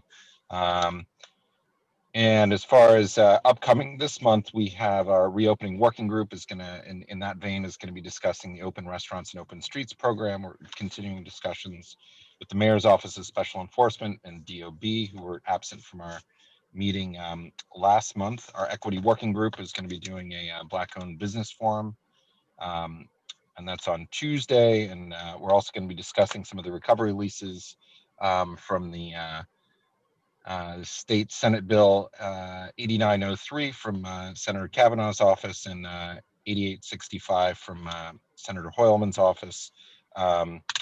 And we are working on getting our community board members to submit their reapplications. I hadn't heard anybody mention that yet, so I thought I'd jump in with that and preempt the conversation. Thanks, Rosie. Thank you. CB3? Alicia or Hi. Larissa? Hi, Rosie. Okay. Yes, thank you so much. I just had to unmute. My apologies. Okay, so I would like to start by saying Happy New Year to our Borough President Brewer, esteemed colleagues, and to our board chairs. I would like to begin to convey condolences from Alicia and from Community Board 3 for the loss of past CB1 Chair Anthony Notaro. It was a pleasure and an honor to work with him, and our prayers are with his family and friends during this difficult time. For my report, there are 2 items. CB3 held a town hall on January 12th regarding open streets and open restaurants. It was attended by over 200 community members. The agencies were asked a plethora of questions regarding the current state of the program, including enforcement of regulations and guidance available to business owners participating in the program. The takeaway in general from this meeting was that agencies are experiencing great confusion regarding the jurisdiction and enforcement. And I'd also like to thank CB6 Chair Kyle for his collaboration on the event. It went off very well. Lastly, our Parks, Recreation, Waterfront, and Resiliency Committee heard an update on the Esker project. The focus of the report during the meeting was on signage, construction, and the status of mitigation of public spaces. Thank you. Thank you very much. CB4? Hey, can you hear me? Yep. Yes. Okay, I wasn't sure. 2 things. First of all, I don't know how many of you saw day 4 of Governor Cuomo's State of the State, but I think he gave the CB4 update with the first half of that, with all of the development he's working on and focusing on in our district. I'm not going to repeat all of that. For further information, see the governor's YouTube. The other thing is there was a 3rd suicide at the vessel at Hudson Yards. We have been in direct contact with Related ever since. The vessel is closed until further notice. They promised me that they were going to come back to the community board and present whatever plan they have before they reopen. We are urging them to raise the height of the barriers. I also want to thank the borough president for signing on to an elected's letter, reiterating the same thing that went to Related yesterday. Thank you. Thank you. CB5? Good morning. I'll be very quick. I have 3 items.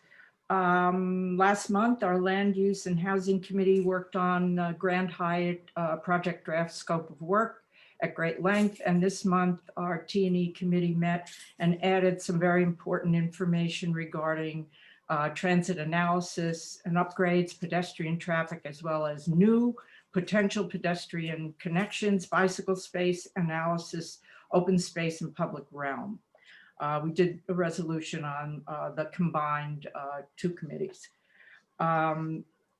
We passed a resolution supporting CB10's proposal for the exonerated 5. I just want to say they created a super impressive and powerful presentation, particularly pointing out the primary purpose being the educational value of the issues raised by the injustice.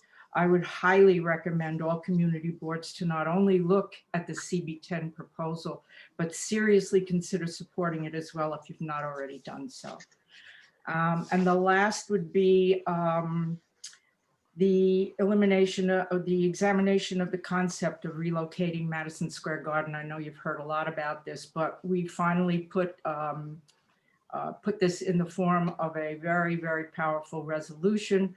For 7 years, we've been on record supporting the moving of Madison Square Garden. You've heard it over and over, not only to create a new 21st century arena.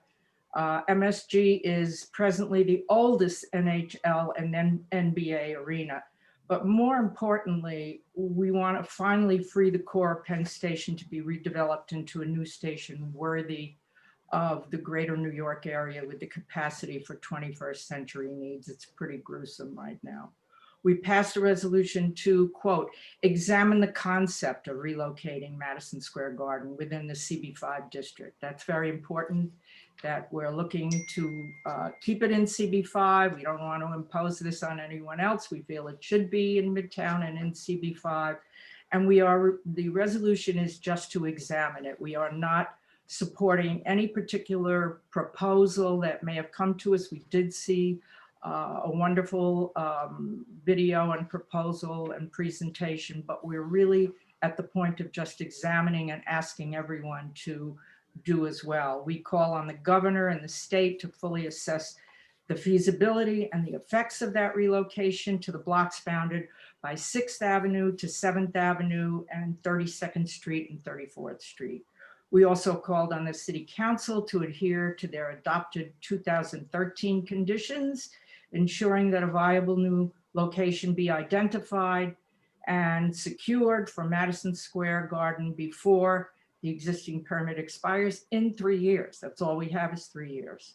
So we formed a task force to evaluate and prepare a report on the environmental impacts and the feasibility and community benefits. That's it for CB5. Thank you. Thank you very much. We're going to move on to the vote at this point. Land use, do we need to read the resolution into the record? Or, I mean, it's been done previously and I don't know. I know some edits were done. I'd be happy to reread it. There's been some updates. And Okay. I've added some of the things that were mentioned today, so I can read those too. If that works. Go ahead. Connor, can you share your screen as well? Oh, great. Thanks.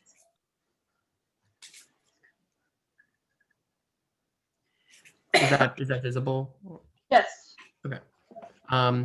So Manhattan Borough Board Resolution recommending approval for an application by the New York City Department of City Planning for an amendment to the zoning resolution, application number N2100950Y, zoning for coastal flood resiliency. Whereas the city's Department of City Planning, DCP, seeks a citywide text amendment to the zoning resolution to update and make permanent the temporary 2013 flood resiliency zoning text amendment to incentivize long-term resilient design across the city's 1% and 0.2% annual chance floodplains, to allow buildings to be adapted over time through partial resiliency strategies, and to provide zoning tools meant to facilitate recovery following future disasters. And whereas at the Manhattan Borough Board meeting dated November 19th, 2020, DCP presented the zoning for coastal flood resiliency text amendment proposal, where several issues were raised by community board chairs, including how the amendment will impact plans for Governor's Island, how it will impact new construction in historic districts, how the amendment will target benefits towards small businesses and property owners, the environmental impacts of buildings above 210 feet, zoning bonuses allotted to properties for resiliency practices that already benefit them, and incentivizing development in flood-prone areas more broadly. And whereas at a meeting of representatives from the Manhattan Borough President's Office and Manhattan Community Boards dated December 14th, 2020, topics and issues related to the zoning for coastal flood resiliency text amendment were raised and discussed, including historic and special zoning districts, bonuses for dry and wet flood proofing, reference plane definitions and height bonuses, small businesses and property owners, mechanical equipment in outdoor areas, Governor's Island, temporary flood protections, planting requirements, FEMA flood maps, special definitions of exceptional risk zones and disasters. And whereas at the Manhattan Borough Board meeting dated December 17th, 2020, The application was discussed with representatives of DCP present, and as many of the Manhattan community boards had not yet voted on individual resolutions regarding the application, the Borough Board voted to postpone a vote on this resolution to the January 21st, 2021 meeting, with agreement from DCP that they would still accept such a resolution. And whereas DCP has briefed each Manhattan Community Board at monthly land use or related committee meetings through November and December 2020, where committee members have raised their own questions and concerns. And whereas on December 22nd, 2020, Manhattan Community Board 1 adopted a resolution recommending disapproval of the application with conditions, including more individualized plans for resiliency in each community board, changes to the permitted obstructions provision, limits on FAR exemptions and height bonuses, the provision of adequate funding for retrofits, further study of insurance savings in connection with resiliency, a cap on BSA variances, expansion of restrictions on development of permanent housing for vulnerable populations in the floodplain, and proper community board consultation regarding a designated recovery area in the event of a future disaster. And whereas on December 17th, 2020, Manhattan Community Board 2 adopted a resolution recommending approval of the application with conditions, including the provision of adequate funding for retrofits, further study of insurance savings in connection with resiliency, further study of the balance between resiliency and historic preservation, expansion of restrictions on development of permanent housing for vulnerable populations in the floodplain, and proper community board consultation regarding a designated recovery area in the event of a future disaster. And whereas on December 17th, 2020, Manhattan Community Board 3 adopted a resolution recommending disapproval of the application with comments, including that while the application is well-intentioned, it relies too heavily on zoning exemptions to facilitate resiliency, that the text amendment prioritizes new construction over existing buildings, that zoning may not be the best way to address resiliency, that development should not be incentivized in the floodplain, that there are certain issues with the discontinuance provision, and that nursing homes should not be prohibited in the floodplain. And whereas on January 6th, 2021, Manhattan Community Board 4 adopted a resolution recommending approval of the application with conditions, including special permit approval from the City Planning Commission for any alterations in historic districts and new developments in special zoning districts, required dry floodproofing for new buildings on primary commercial streets, and required dry or wet floodproofing for all other new developments in the floodplain without zoning changes, continued use of the curb level for height measurement of new buildings, the use of the flood-resistant construction elevation for height measurement of existing buildings in commercial districts, the limitation of height increases related to dry floodproofing or wet floodproofing to one floor above the existing building in commercial districts, and provision of adequate funding for retrofits. And whereas on December 10th, 2020, Manhattan Community Board 5 adopted a resolution recommending approval of the application with one condition, the prohibition of diesel generators as permitted obstructions in rear yards within Community Board 5. And whereas on December 9th, 2020, Manhattan Community Board 6 adopted a resolution recommending disapproval of the application with comments, including that the text amendment potentially threatens open space and affordable housing within Community Board 6, that the text amendment should be coupled with an enforcement process with public review, that the 2013 flood text should be made permanent as it is written, and that a separate ULURP should be submitted once FEMA flood maps are updated. And whereas on January 5th, 2021, Manhattan Community Board 7 adopted a resolution taking no position on the application. And on December 16th, 2020, Manhattan Community Board 8 adopted a resolution recommending approval of the application with one comment, that DCP should ensure that the placement of mechanical equipment in open spaces is only done where necessary, and that a contribution to open space must be made in these instances. And on January 14th, okay, so this will be updated as there was no vote from Community Board 9. Whereas on January 6, 2021, Manhattan Community Board 10 adopted a resolution recommending approval of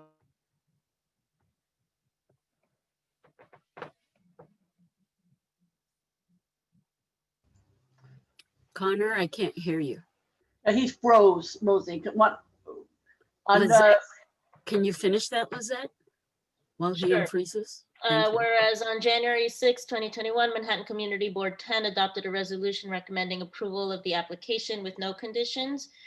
And on December 15th, Manhattan Community Board 11 adopted a resolution recommending approval of the application with conditions, including full transparency from DCP regarding the East Harlem Resiliency Study, required approval from the Community Board for any modifications to the floodplain. Oh, hold on one second.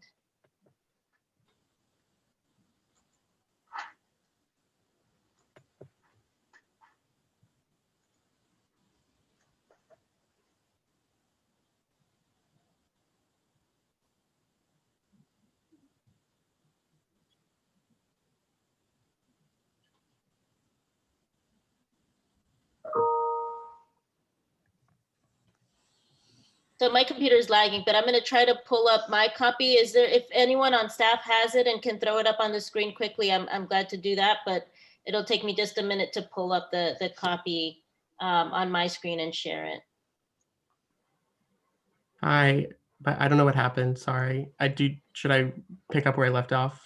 No, because I'm sorry. no, Lizette read part of it, but can you put it Yeah. back on the screen? And then Lizette, wherever you just keep going, because Lizette was going. So go, Lizette, wherever you were.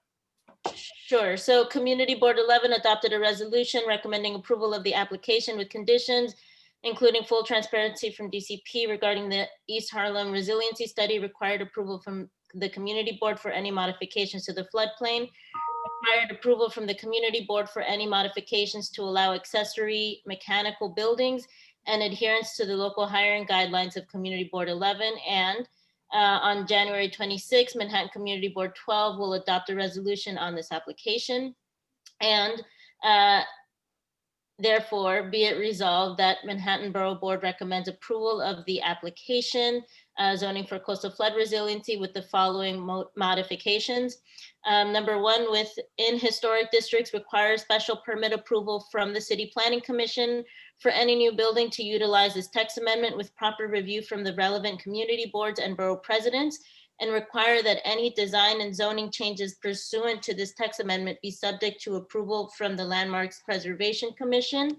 Number two, within special zoning districts, require special permit approval from the City Planning Commission for any new building to utilize this text amendment with proper review from relevant community boards and borough presidents.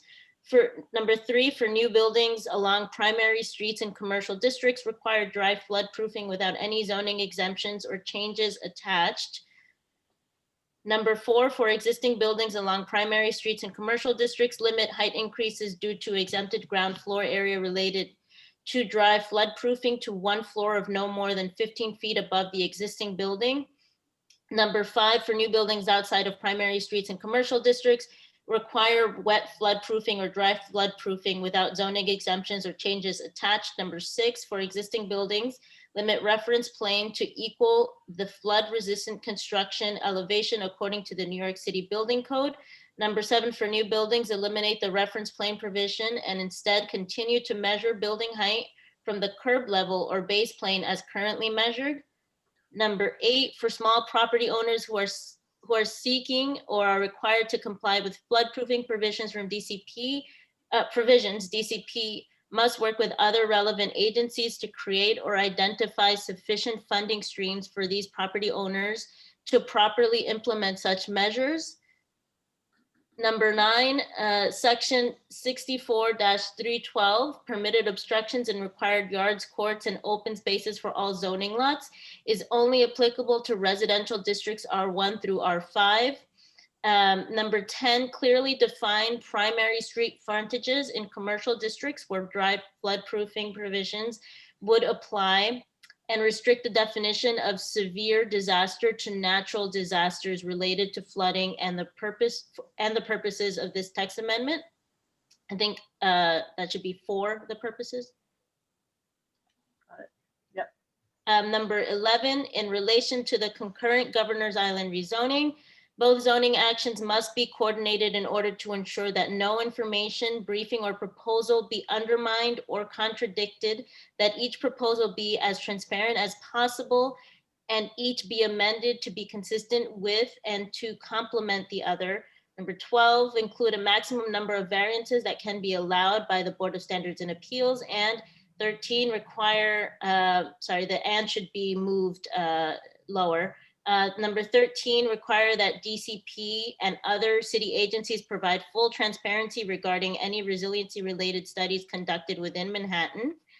Number 14, require that relevant community boards be properly consulted regarding any establishment of a designated recovery area in the event of a future disaster. 15, that DCP study other sites of vulnerable populations within the floodplain, in addition to nursing homes and the potential restriction of these uses within the floodplain.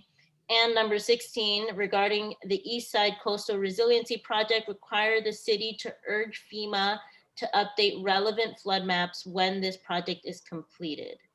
And I think that's it. Okay. So if there are any questions, we'll take them very quickly. Otherwise, I'm gonna first move on to council members who I know who are here because I know they have to get back to some meetings. Then we'll go to the chairs, and then we'll go back and do another round of calls to the council members to make sure we've captured everyone. Any questions? Okay. Seeing none, Councilmember Rivera. I vote aye. Thank you. Did Councilmember Powers join the call? I could not see. Okay. Kate, if you could let us know when he joins the call, I'll call his name during the second round. Councilmember Kalos. Aye. Yes. Thank you. Councilmember Rosenthal.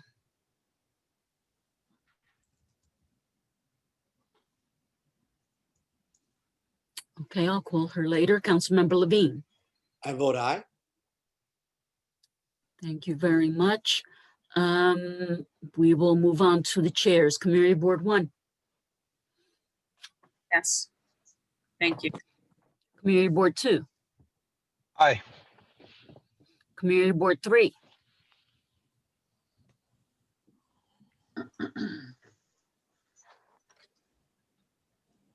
Alicia? She was on. I don't know what happened. She was definitely on. So come back to her, Rosie. She was on. Okay. I told her. All right. Community Board 4. Yes. Thank you. Community Board 5. Yes. Thank you. Community Board 6. In favor? Thank you. Community Board 7. Yes. Community Board 8. Yes. Community Board 9. Yes. Community Board 10. Yes. Community Board 11. Yes. Thank you, Nilsa. Community Board 12. Aye. Okay. Manhattan Borough President. Aye. Going back, Councilmember Powers. Not on. Councilmember Rosenthal. Aye. Thank you. Is Councilmember Ayala or Rodriguez on the call? Councilmember Powers will be on in 1 minute, according to the chat. Okay, Community Board 3. Alicia, have you joined us again? Okay. So we'll wait for Councilmember Powers, but we need 13 for quorum to pass this resolution. And at this point, we have 16. So the resolution passes, and if Councilmember Powers joins the call, we can record his vote on the record as well. So we'll leave the vote open, and we will move back toward to community board reports, and we left off at community board 6. All right, good morning, everyone. Very quick report back as well. So as CB3 mentioned, we were pleased to co-host a town hall on outdoor dining and just really touch base and see how the policy has been working out, not just for residents and members of the community, but for the business owners, employees, and consumers. One of the big takeaways was the lack of communication between the city and with business owners to ensure that they were compliant. So it was a really great conversation to have. Kyle, can I just Go ahead. interrupt you for 1 minute? Because I know Councilmember Powers Just is saw it. on another meeting and he just joined the call. Councilmember Powers, how do you vote on the citywide coastal floodplain resolution? Yeah, thanks. I vote. Thank you for holding the vote open. I vote aye. Thank you.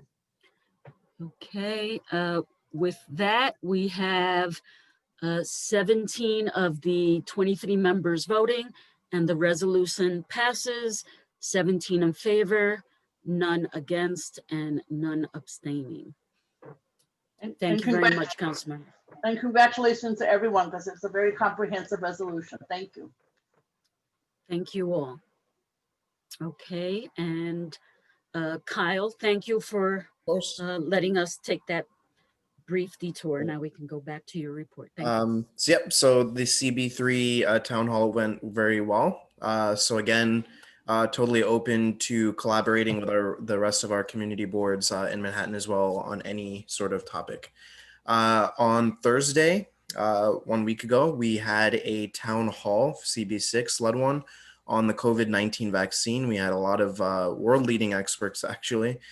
We had speakers from Johns Hopkins who were leading a lot of this work, present on the specific information on how vaccines work, addressing issues like people who are hesitant on taking vaccines and different techniques to connect with them. So we had over almost 150 attendees of that program, which also went really, really well. So I want to thank our Health and Human Services Chair who really put that together as well. Going forward, we have a new Public Safety Committee. So today's topic was very relevant. So I look forward to continuing the conversations on police reform with that committee as well. And then we are also very intentional about recruitment for this new crop of CB applicants. So we're doing a lot of outreach on that as well. And I want to thank the Manhattan Borough President's Office for all of the support that they've been doing in recruiting as well. So thank you. Thank you. I see that Alicia Lewis Coleman has joined the call, and I don't know, I had closed the vote. Can I reopen it to register her call? Is Adele on? It's okay. Okay. Yes, seeing no objections from the members. Yes. Community Board 3, and Alicia, if you could just identify yourself for the record. Yes, Alicia Lewis Coleman, CB3 Chair. And how do you vote on the citywide coastal floodplain? Yes, with restrictions. Okay. And does the land use unit have what those restrictions are? Yes, I'm sorry. We have pinpointed number 7, the senior citizens. Hold on a second. I wrote it down. Sorry. That if we have them, then that's fine. Yeah. They're in the resolution, Rosie. They're Yes. Yes. Thank you. Thank you. Thank you, Alicia. I'm sorry, guys. I'm at work. I apologize. Yes, thank you very much. The vote now stands at 18 in favor, 0 abstentions, and 0 no's, with 18 of the 23 members voting. And now we will close the vote. Thank you very much. Moving on, Community Board 7. Is Stephen on? Yes, I am. Thank you. So our main, our main new topic, I think, for the month was the announcement by DHS of the proposed women's shelter on West 59th Street. It's obviously a large issue for us, particularly around lots of the news and issues around the Lucernes. So the community reacted pretty quickly. We started the process and already put it as an agenda item in steering. So we did have community involvement. And again, we're reaching out and getting more information, but we'll start that process. Other issues that we are looking at, particularly in our committee meetings, vaccination remains a large issue. We have, again, a large senior population, and we're going to have an HHS meeting next week regarding that. Public safety remains important, and it's one of the larger topics that are discussed at our board meetings. Business community challenges remain imperative. Small business, mom and pops, restaurants. We had a forum recently in BCI, and empty storefronts are always a concern. And then the last two are NYCHA challenges remain important to us, and we'll continue to discuss those. And then education is important, and topics such as the recent announcements around the G&T program continue to be discussed. And that's our report. Thank you very much. Community Board 8. Thank you. So we had our meeting last night, so we have some resolutions that are hot off the presses. So we passed a resolution in support of a proposed safe haven in our district. And safe havens provide homeless people with a place to live and comprehensive services. And this one's going to be run by Goddard Riverside. So there was a lot of discussion among the members of the community and the board, and we voted pretty overwhelmingly to support this proposed facility that's going to be opening next year. We also passed a resolution in support of the NYC Under 3 Act, which is in the state legislature. It provides $660 million for improving childcare in New York City and expanding access by creating additional facilities and making childcare more affordable. So that was another resolution that we passed. We also, a number of things that we're working on. There are a number of issues, unfortunately, to address with regard to Roosevelt Island. We're very grateful to Borough President Brewer and Councilmember Kalos and a number of others, other elected officials, for assisting us with these. Roosevelt Island needs a bank after the only bank there closed. I know we're making progress there to get a new branch opened. Roosevelt Island also needs a vaccination center, so we've been working on that and sending letters along with other elected officials. And also there are still various challenges with Kohler. There are new COVID cases there, unfortunately, and we've been trying to get them visitation, and there are a number of disabled residents who haven't been able to see their families for quite some time. And so we're trying to address that and a number of other issues at Kohler. In December, we had a memorial program for victims of COVID-19 with members of the community. We had clergy from our community, and so that was it was very important for us to do that, to recognize all the folks who have been lost in our district to COVID. We also, at the end of December, we submitted scoping comments for the environmental review of the New York Blood Center redevelopment proposal in our district. This is a huge mid-block project that has widespread opposition in the community, and the community board is opposed to it. So we've submitted comments on that, and then of course I have a lot of upcoming stuff around COVID, but that's my report. Thank you very much. Community Board 9. Thank you. So Community Board 9, our general board meeting is tonight, but at the last month we were able to join a town hall with the Uptown Community Boards, Community Board 10, and Columbia and Mountain Borough President about addressing vaccine concerns in our community, which was very helpful. We also held a public meeting about a spate of proposed redevelopment or development sites on the uptown portion, including historic St. Luke's Church on 141st and Convent, and figuring out how we proceed in terms of making sure that that site remains protected as the diocese, Episcopalian diocese, looks to sell it. But the biggest fight that we have been in is with the health department, because there are currently no COVID vaccination sites in Manhattan Community Board 9 that are listed on the vaccine finder. And this is despite the health department's statement that they are emphasizing racial equity and inclusion in their vaccination plan rollout. Our district is over 60% Black and Latino. We have a topographical uniqueness in that we're on a series of bluffs with a valley in between, which means that there are not many crosstown streets that allow us to connect to Community Board 10, where there are vaccination sites. And so given the now more contagious variants that are in circulation in the community, many of our seniors especially don't feel comfortable taking the bus to go to a different neighborhood to get their vaccination. And so we have been fighting with the health department about setting up vaccination sites in our district. They have not been particularly helpful or eager. They continue to lay the blame on a shortage of vaccines from the federal government, which we recognize, but nonetheless are requesting that if they actually care about racial equity in their vaccine rollout, then they do not exclude a community district that is composed entirely of their racial inclusion and equity zip codes. So this is a fight that we are continuing and is our top priority at the moment. We continue to work towards the Morningside rezoning. And we are also trying to get a gun buyback event from the Manhattan DA's office.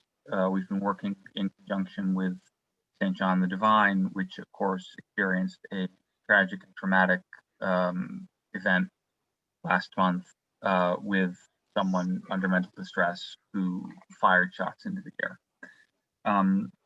Finally, we will be hosting a press conference on Monday at 10 a.m. At 1763 Amsterdam Avenue, which is the former site of Child's Memorial Tabernacle Church of God in Christ, which was a historic church where Malcolm X's funeral was held. It was purchased by a developer and torn down, which is itself upsetting. But the current plan calls for the developer to build 132 studio units to be leased by a contractor for the Department of Homeless Services as a family shelter. This makes for a shelter for families with children. This makes no sense on a variety of levels. One is that it is not, a long-term shelter owned outright by the city, but instead leased, and probably then to become luxury student housing. Number two, it does not make sense to have studio units for homeless families with children. And number three, given the paucity of vacant land and development sites in our district, we believe that this site should be used instead to develop permanent supportive housing for homeless individuals or families. And we do not believe that a temporary shelter that will later convert into luxury housing is a good use of this land. So we are calling on DHS to not pursue this contract with its contractor and to instead engage with us seriously about acquiring the site for permanent supportive housing for homeless individuals and families. We would love any support anyone would like to give. It's again at 10 a.m. on 147th Street and Amsterdam Avenue. And we have pursued discussions with DHS for well over a year on this site and met with silence and a flat denial to reconsider their plans. So this is unacceptable. Thank you very much. We will come back to CB10. Chair Harris is on another call. So CB11.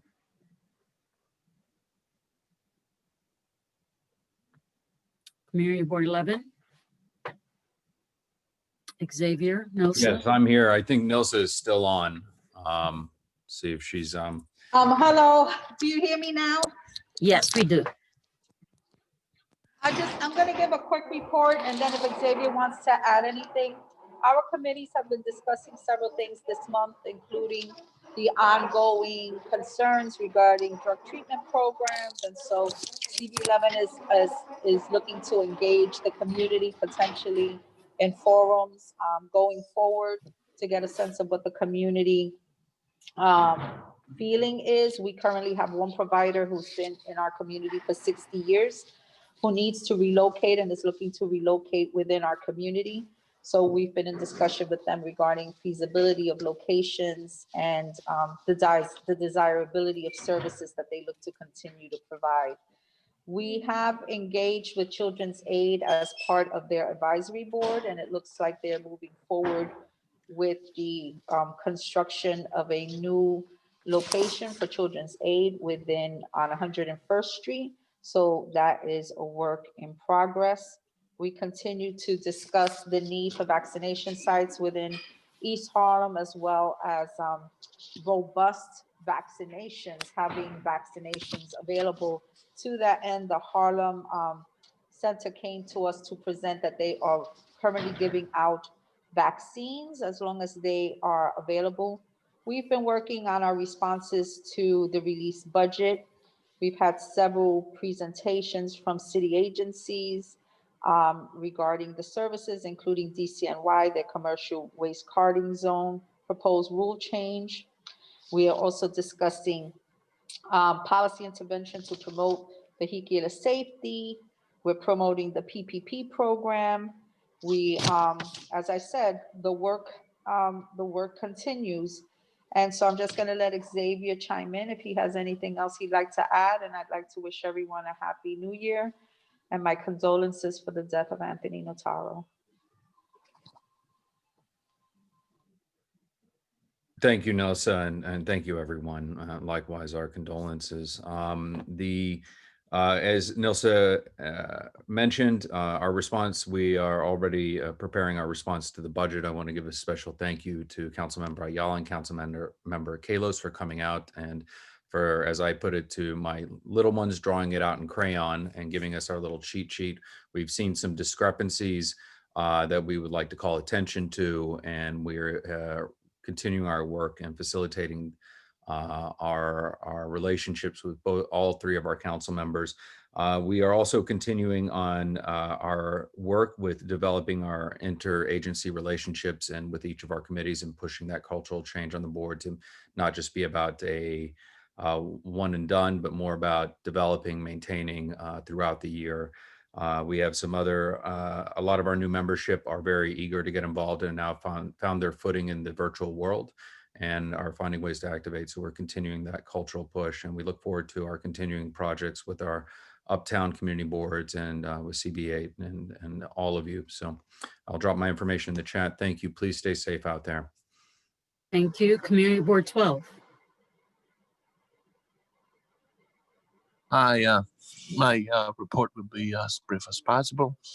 The highlight of this month was the participation of Community Board 12 and Gail Brewer at the Armory in the new vaccination site for NYP, or New York Presbyterian. It was an extremely success. Thus far, they've vaccinated over almost 10,000 seniors. Now they moved to reach out to the CBOs, local CBOs, so that they can help them with the outreach of those seniors who have not been able to make online appointments. And in addition to that, we have partnered with Yeshiva University and Columbia University, the Colin Powell School of Economics, to form a student mentoring program in which we are calling and outreaching local small businesses so that to assist them in the filling out of PPP 2.0, helping them out with the forgiveness plan, and also to be able to qualify for the PPP 2.0, as I just said. That's been the bulk of our work. I'd like to congratulate each and every committee chair of ours who have been able to be there and do their work. And it's a lot of hard work. And my condolences to our deceased CB chair. Thank you very much. Thank you very much. Cecily, are you available now to give the CB10 report? I see you're logged on. I just don't know if you're still on another call. Hi. Great. I'm here. I can just speak very briefly. I am on another call. So I just want to echo Barry's announcement and thank you all again for doing the COVID-19 vaccine for the Uptown boards. It was really very informative, and for getting that pledge from Columbia that we will do another one and another one until everyone understands the vaccine and hopefully feels comfortable getting that vaccine. Also on the vaccine tip, I wanted to just raise again the concern that Barry did about the vaccine sites that are are in Upper Manhattan, they are very much lacking. There was a pop-up site, a pop-up vaccine site, which almost feels like an oxymoron, but I got a lot of calls about wanting to go to this Abyssinian site, and it was only for one day, and the information went out very quickly and the spots were gone. So a lot of people were very concerned about that. Again, the effort was there, and we appreciate that spot being available, but at the same time, a pop-up site for, folks, especially if we're focusing on our senior citizens, it does cause a lot of agita in getting that pop-up site and getting that information. And it's also, it feels like there's just so many different channels of finding out about the information. It's just confusion. So again, I know the Abyssinian site went well. Over 300 vaccines were given there. We were excited about it. But at the same time, a lot of people were left out of it and felt like, what happened. So that was just some things I had heard from the community. And then very quickly, I know none of the other chairs mentioned it, but we are having these discussions. And what's really important about this group that we have on this screen right now, these other community board chairs, is that that we are also dedicated to not only talking about the things that are affecting our district, but our common ground issues. So we have been having conversations with CB1, CB8, CB7, CB6, 9, 10, and 11 about some different issues, especially focusing on housing right now. So we will get that information out to the other boards. It's not too late for the other boards to join, more the merrier, but we are talking about common ground conversations amongst the chairs and then rolling those out to our communities. So we have something coming about housing and we'll get that out to you soon. Thank you. Thank you very much. Madam Borough President. Sure. A few things. First of all, the vaccine is certainly front and center. Not only are there no locations that are in the communities described, but in addition, we have confusion. I believe there are 8 or 10 websites. I've been on all of them, and they are beyond confusing for me. And just like you, I'm computer literate. So how in the world a senior citizen can figure this out? And the call centers are, in some cases, first of all, there are 2. One for the state and one for the city. So God forbid you only know about one, etc. So the bottom line is we are doing, I've helped more people try to navigate this. I literally sometimes just show up, that's what I'm telling people. It's craziness. Now, when we get more supply, what concerns me, we have to be ready with the technology and not just think that it's not going to happen. There will be more supply. Are we ready? I'll leave it that as a question. So in the Borough President's office, we are doing a task force, Manhattan Vaccine Task Force. It's going to be next week. All community boards are invited. Next Tuesday, feel free to let us know if you have not received the invitation, but we do need a coordinated response to the vaccine issue. In terms of testing, it's sometimes even hard to get tested, and these pop-up sites work a little bit. So we love, as Community Board 12 knows, we love Word Up, the bookstore. They're the most community-minded group of people. And so last Tuesday and then every Tuesday from 10 to 4, we can try to do some evening hours also. We have both worked with the Department of Health, and their staff was there to do testing on Tuesday. I was there, and then our staff has been trained. So we will be there on Tuesday, ongoing, to do a micro testing site for those in the community who want to join us. You can just come. What's interesting, this was very interesting. A lot of seniors show up. In order to get your results, you need an email. A lot of seniors don't have an email. So guess what? We went next door to a store that seems to help people get an email. So this is a community at the best. So the seniors go next door, they get help getting their email, and then they come back with an email, and then they can get their results. So if that's what we have to do, it works. I also want to mention a couple other things. First of all, you should be very proud that the Queensborough president, the new wonderful Queensborough president, has contacted all of us, particularly Rosie Mendez, to see how does Manhattan do their community board process, and they are copying us. So I want to say congratulations to all of you. In terms of the small business, which I heard some discussion on, my understanding is thanks to the bill that the city council passed and the state passed, we will have the data in February of all vacant storefronts. Now that's the law. Let's see what happens. But I can say that I am waiting desperately for. Obviously, when we passed the law, there was no COVID and there was no pandemic and there were vacancies, but not to the extent there are now. So I look forward to getting that data, getting it out to the community boards, and then figuring out what we do with all of this data. Do we contact owners to try to figure out if there are, Doug Kleiman would know better than I do, but whether we want an art program in some of these vacancies, as the bid on Columbus Avenue has done so eloquently everyone should see that. It's phenomenal. Every vacancy there with a grant has been turned into an art gallery with a gorgeous band of presentation. I'll leave it at that. It's just phenomenal. So something like that in some of your vacancies might make sense in order to keep the streetscape something that other stores can benefit from.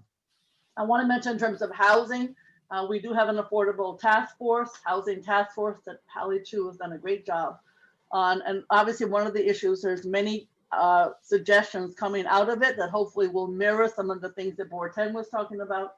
But the hotels are for sale. And we are working really hard with some of the nonprofits to be able, we've identified the ones that are for sale, for senior, affordable, homeless housing. It makes a lot of sense. And without getting into all the specifics, I hope that that might be a god-awful, a positive coming out of this god-awful pandemic.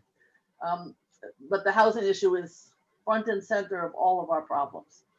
Governor's Island, I know you heard about it from Community Board 1, but last night we had a virtual hearing about the future of Governor's Island. I think it went really well. I want to thank Community Board 1 and others for participating. I have to say that, you know, up to now, the trust at Governor's Island has been receptive to community input, and I hope that that continues. It's incredibly important to listen.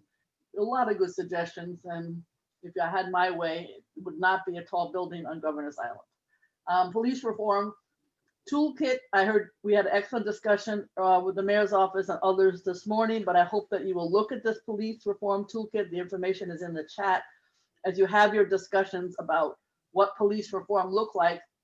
I sure don't want to repeat all of the discussions that have taken place in the past. And that's what that toolkit does. It indicates what has taken place in the past. I don't want to talk too much about all of the rent issues that the state is projected, and of course, small business support, PPP. We have been reaching out to all of the small chambers of commerce, you know, even in East Harlem, contacting the Mexican community and contacting the African community in Harlem, because obviously they often get left out in terms of PPP. And we are working also with the law school and the business school at Columbia to try to get them to help with some of these applications. They could not be more important, because the worst thing is not to apply for that money and do it in a way that makes sense. I too want to thank Board 1. We were all at Anthony Otero's funeral in Brooklyn. And what was special about it, for those of you who were not able to join, is the priest who gave the service was his closest friend. And it was very special to have somebody be known in Anthony's past and present. Apparently he and 2 other friends met every month for lunch, and all since high school. So it was a very special funeral. I want to say again to Board 10, you have done a great job on Central Park 5 statue presentation, because the way in which you have done this is a model in terms of the future. Those are some of the issues that we're working on. I have to say, these are tough times, and I want to thank every single community board, because you have risen to the challenge in a way that perhaps nobody else can describe. Thank you very much. Thank you, Madam Borough President. We'll move on to council members' report. And I know Ben Kalos was on early at the beginning of the meeting. Are you still here, Ben? Okay. Are there any other council members? I'm sorry, I'm scanning here. Any other council members on the call? Okay, seeing none. I also want to say that Councilmember Idanis Rodriguez had joined us a little while ago after the vote, and while the borough president was giving her report. So I want to thank him for joining the meeting. Having no one else here, will someone like to make a motion to adjourn the meeting? Motion to adjourn. Thank you, Carter. And is there a second? Seconded. Thank you. Thank you, Tammy. And all in favor? Aye. Aye. Aye. Aye. Is anyone opposed? Anyone abstaining? Hearing none, the ayes have it. Thank you, everyone. See you next month. Thank you. Bye now. Bye. Thank you. Bye. Thank you, everybody.